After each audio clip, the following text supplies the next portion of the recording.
اللهم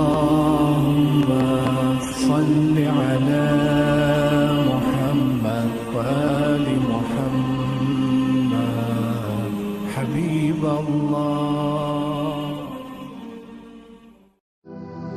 أعوذ بالله من الشيطان الرجيم. عن المجرمين ما سلككم في سقر قالوا لم نك من المصلين. از گناهکاران میپرسند چه چیزی شما را به دوزخ انداخته است؟ میگویند در جهان از زمره نمازگزاران نبودیم. الله الله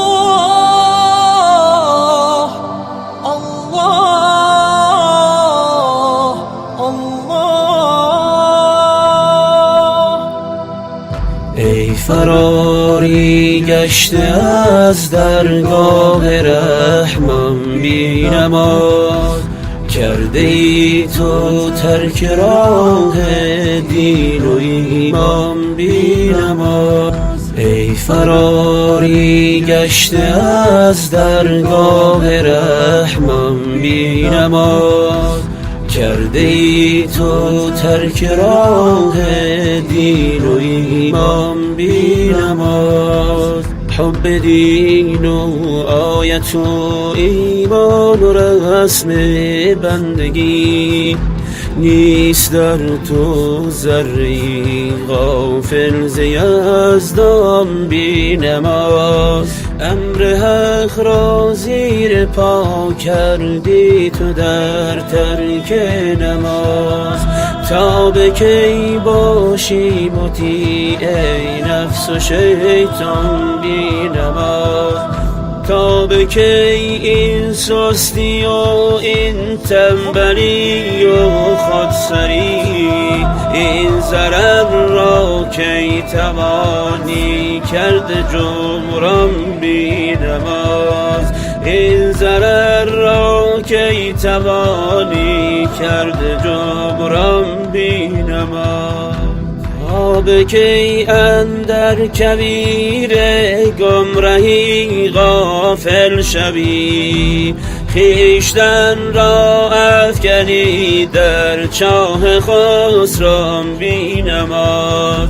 خویشتن را افکنی در چاه خسران بی نماز. کو تو را بهر ز عقل و دین و وجدان بی نماز، کو تو را بهر ز عقل و دین و وجدان بی نماز. ای فراری گشته از درگاه رحمان بی نماز، کرده ای تو ترک راه دین و ایمان بی نماز. ای فراری گشته از درگاه رحمان بی نماز، کرده ای تو ترک راه دین و ایمان بی نماز. هر نماز از بهر تو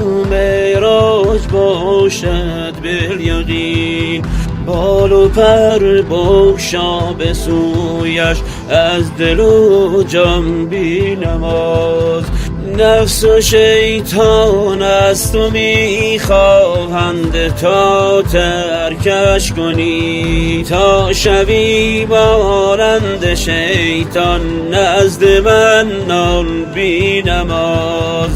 تا شوی مانند شیطان نزد منان بی نماز. ای فراری گشته از درگاه رحمان بی نماز، کرده ای تو ترک راه دین و ایمان بی نماز. ای فراری گشته از درگاه رحمان بی نماز، کرده ای تو ترک راه دین و ایمان بی نماز. اهل جنت پرسدش دوزخ چرا پاسخش گوید که من بودم چو گبرم بی نماز. سرنگون باشند آنان در جهنم آن زمان، می شود خوار و ذلیل و زار و نالم بی نماز. می شود خوار و ذلیل و زار و نالم بی نماز.